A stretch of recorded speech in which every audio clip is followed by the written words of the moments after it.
I'm Mooch, this is Pigeonhead Architecture, and I have a question for you guys.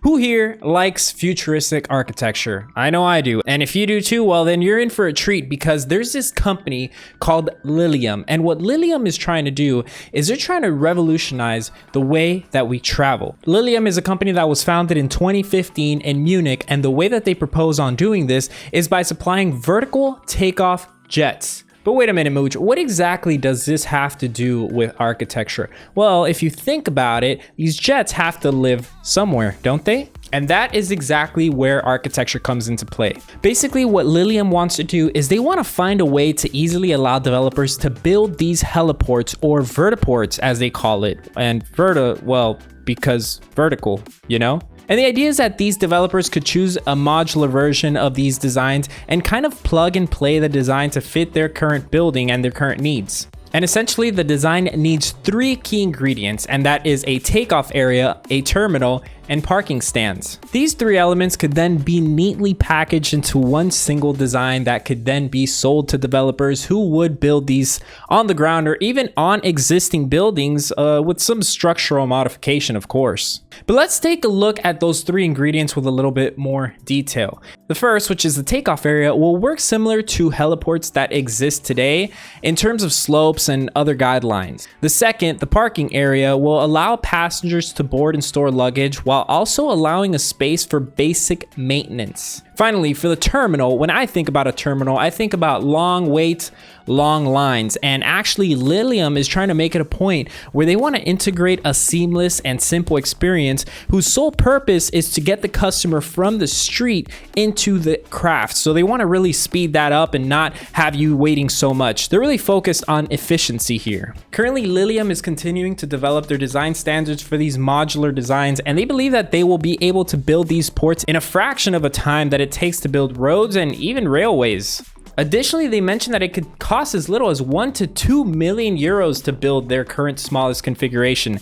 Technically, this is not architecture, but it's about design, which is one very important element of architecture, and it's also cool. Now, if you've ever been at home and you're looking around and you're like, I wish I can have another room in this house, but unfortunately, you just don't want to deal with the hassle of contacting a company and an architect to design/construct everything. Well, guess what? You don't have to anymore, because this company called Revit focuses on making a product called Bird Box, which essentially allows you to have an extra room in your house without having to deal with construction. Now, I'm not saying this is the greatest solution ever, but what Revit does offer is definitely a cool solution for those who can afford it. They basically make these boxes, as the name suggests, you know, the Bird Box, that allow you to connect with nature in a different way. That's basically how they promote it on their website. And the idea is that you purchase a box, they deliver it with optional solar panels, and that's it. You have your own room and you can put it anywhere. You can have an extra room to study in your house, or you can actually put these in nature somewhere and just go live in the middle of the woods watching the mountains or something. At least that's what it says on their website. You know, I did some quick research on it, and some thoughts that I had that they didn't really answer were, you know, like, what if a hurricane strikes? You know, what if you're in the middle of the woods sitting in one of these boxes and all of a sudden, I don't know, everything starts to flood, or what if you want to move it? Like, they don't really talk about that on the website, and I couldn't find any answers to any questions like these or anything similar. The only thing that they did mention was that these are built like a boat. So somewhat traditional methods of boat buildings, and so that makes them robust and naturally weatherproof. So I guess that somewhat answers my question, but when it comes to moving it, they said it can be picked up with a crane or helicopter, so that was on the website. Now, I'm not gonna lie, when I first started looking into this, I wasn't really sold on the idea. I was like, I mean, I guess the study pod is an okay solution for some people, but I don't know, I wasn't totally sold. Now, as I did more research, I really did start to enjoy the vision of the company, because at the end of the day, they are creating something unique that allows people to merge architecture and nature in a unique way. I think a lot of people are going to resist the idea of this as a cool product or a cool design, but I you know, just think about it for a moment and really think about what this could possibly mean for the future of architecture and portable architecture in general. Now they do have different option of bird boxes that they offer. For example, the Bird Box Mini is essentially just a room to sleep in with a tinted window. Then they have the Bird Box Medi, which is just a slightly larger room, so you have more space and a little bit more storage. And of course, they have just unveiled their study pod, and that's where the news comes from. That's the reason why I'm talking about it now, because they literally just unveiled this last week. And overall, it's just crazy to me that this is a real company. I really can't believe that I'm talking about this now. And I don't mean that in a bad way. I mean that in a great way. I love companies that really do innovative things, even though the solutions aren't perfect at the moment, in my opinion.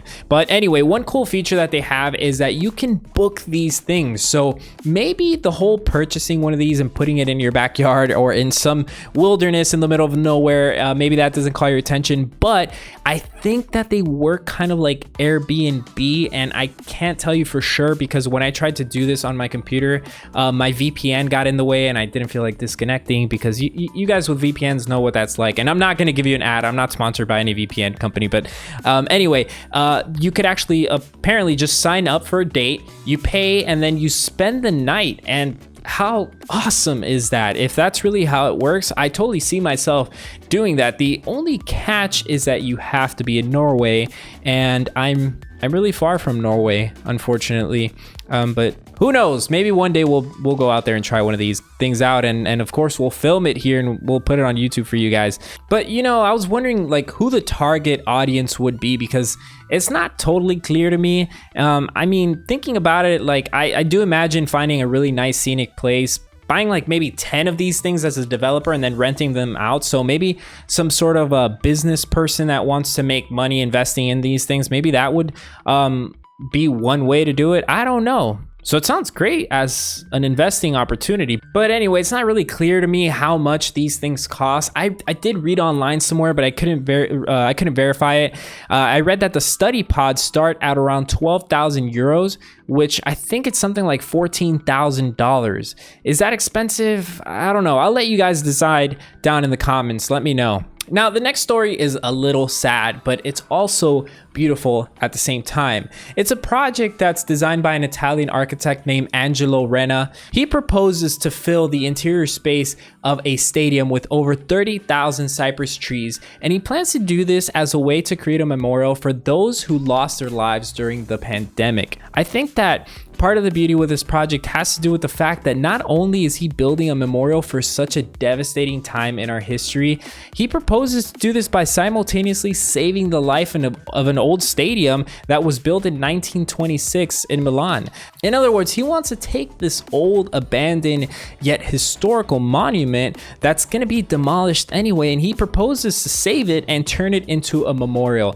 I mean, there are just so many positives with this project, and we all know that demolishing a building is a very expensive process, that it creates more waste in the environment, and sometimes reviving or retrofitting an existing project is definitely the way to go, especially in this case where the idea isn't to revive this building by enclosing it and adding more infrastructure and adding things like, you know, mechanical systems, you know, the AC and whatnot. No, he's proposing to keep this thing as it is while also using the space for commemorating and also planting trees, which is great for the environment, and just finally making a really cool place that would probably feel so unreal to experience. But Mr. Renna stated that he wanted to create a sacred and spiritual place, and the number of trees planted would represent the similar amount of deaths in Milan around this time period. He also chose cypress trees because they're local, they're often found in cemeteries, and they can support a large array of wildlife. But guys, we're here at the end of the video, and I really do hope that you guys enjoyed it. But before you leave, I just wanted to mention that I took a little break from YouTube this last month, and it wasn't because I wanted to. It's just that there's been some changes happening in my life. Nothing bad, everything actually opposite, everything really great. You see that I'm in a new studio here, for example, so it's been taking me some time to basically acclimate to all these changes that are going on, but I'm really excited to be back. Hopefully I can continue to make these videos once a week as I was doing editing before. I don't see why not. Today I kind of had a little bit of technical difficulties, but I think overall everything's fine. The mic might sound a little fuzzy, and I'm still trying to get everything to work out. Hopefully I can figure everything out by next video. If not, you know, I'm sure you guys will bear with me and have some patience as we move along. But remember that I post these videos every single Monday. That's the goal of these. It's someone actually pointed out, he's a very active subscriber. He goes by the name of Miles Watson, and he suggested that I call these Mondays with Mooch. I thought it was a great and clever title, but it doesn't really talk about architecture. Like Mondays with Mooch, it doesn't say anything about architecture. So I don't know. I loved it. I don't know. Maybe you guys can offer some other ideas of what this series could be. But you know what? I might put Miles' suggestion as the name on the thumbnail for this video. So I don't know. That's like a cool little Easter egg. If you didn't know, I don't even know what I'm saying at this point. It's been a long day. And finally, I have a really cool announcement, like something that I'm excited for this channel. I'm going to be making that announcement next week, hopefully, if I have the opportunity to do so. It's going to be in next Monday's video, and I'll probably put it in the middle or at the end of the video, so make sure you tune into that. And remember, guys, you can always reach out to me via the comments or any of my other social medias. I always link them on the description of every video. You can do Instagram, send me private messages on Instagram or DMs. You can send me, I don't know, stuff on Twitter. I don't really use Twitter except for the news, but if you guys find anything cool that's going on in architecture, you could tag me in on Twitter. You can also reach out to me on our Discord. Our Discord is actually pretty active. There's a lot going on there. I try to hop on every once in a while on Discord, but I tend to get a little busy, so I think Instagram is the best way to reach out. But yeah, check out the description. You'll see all the social medias that we have available to you, but you'll meet other cool people that are either studying architecture, they're just interested in architecture, and we even have some people that are working professionally in architecture, so definitely check those out. But again, I'd like to remind you that I'm Mooch. This is Pigeonhead Architecture. I hope you guys are all doing well. I hope you enjoyed this video, and I'll talk to you soon. See you down in the comments.